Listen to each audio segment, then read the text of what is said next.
ظلم کی کہانی سنیے میری زبانی۔ بیٹی دعا زہرا کا نام پاکستان کی ہر زبان پہ ہے۔ بیٹی دعا زہرا کون ہے؟ وہ پاکستان کی بیٹی ہے، وہ اس معاشرے کی بیٹی ہے، وہ اس ریاست کی بیٹی ہے۔ فادر ڈے پر پاکستان میں لوگ کیک کاٹ رہے تھے، اپنے والدین کے ساتھ خوشیاں منا رہے تھے۔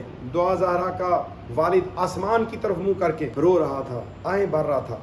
اے بیٹیوں والو ذرا سوچو، دعا زہرا کے والدین پر کیا گزر رہی ہے؟ ادارے کیوں اتنے بے حس ہو چکے ہیں؟ ریاست کی رٹ کدھر چلی گئی ہے؟ قانون نافذ کرنے والے ادارے کدھر چلیں گے ہیں؟ قانون کے محافظ کہاں چلیں گے ہیں؟ پاکستان کی ایک معصوم اور کم عمر بچی جو ہے وہ والدین سے جدا ہو گئی۔ دعا زہرا جیسے کئی کیس اور بھی بستہ خاموشہ میں پڑے ہوں گے۔ جس معاشرے میں انصاف نہ رہے، ظلم بڑھ جائے، جس معاشرے میں والدین سے بچیاں چھین کے لوگ لے جائیں، جس معاشرے کے اندر بیٹیوں اور بہنوں کی تمیز ختم ہو جائے، وہاں عذاب الہی نازل ہوتا ہے، وہاں پر اللہ کا عذاب نازل ہوتا ہے۔ اے ارباب اختیار، اللہ سے ڈرو۔ اے انصاف کے عہدوں پہ بیٹھنے والے، اللہ سے ڈرو۔ اے قانون نافذ کرنے والوں، اللہ سے ڈرو۔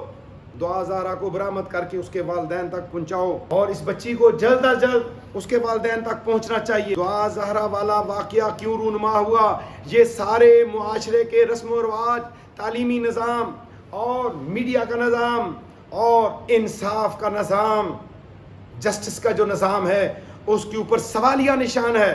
کیوں ابھی تک دعا زہرا والدین تک نہیں پہنچی؟ خدا را دعا زہرا کے والدین کو انصاف دو۔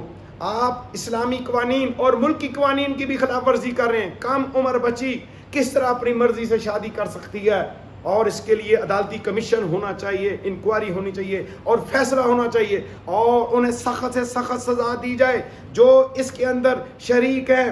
میں اس وقت دعا زہرا کے والدین سے اظہار ہمدردی کر رہا ہوں۔ سید مہدی علی کاظمی، آپ پریشان ہو، آپ کا بھائی آپ کے ساتھ ہے، آپ کے لیے دعا گو ہے۔ آج کا وقت اور تاریخ لکھ لو، آپ کی بیٹی انشاءاللہ آپ تک پہنچے گی۔ میرا رب آپ کی بیٹی کو آپ کے گھر کے اندر لے کے آئے گا۔ آپ کی عزت کو اللہ چار چاند لگا دے گا۔ آپ فکر نہ کیجئے، اللہ کی طرف اپنا خیال اور دھیان رکھیے۔ رسول اللہ صلی اللہ علیہ وسلم کے وسیلہ سے، سیدہ فاطمہ الزہرا کے وسیلہ سے، یہ سید زادی بچی ہے، ان کے وسیلہ سے یہ دعا کر رہا ہوں، انشاءاللہ آپ کی بیٹی آپ تک پہنچے گی۔ آپ اس ٹائم جس پریشانی میں ہیں، اس پریشانی میں ہم آپ کے ساتھ کھڑے ہیں، آپ کے ساتھ عدالتوں میں جانے کے لیے کھڑے ہیں، آپ کے ساتھ جو ہے انصاف کے لیے آپ کے ساتھ کھڑے ہیں۔ آپ کا یہ بھائی آپ کے لیے دعا گو ہے، انشاءاللہ بہت جلد دعا زہرا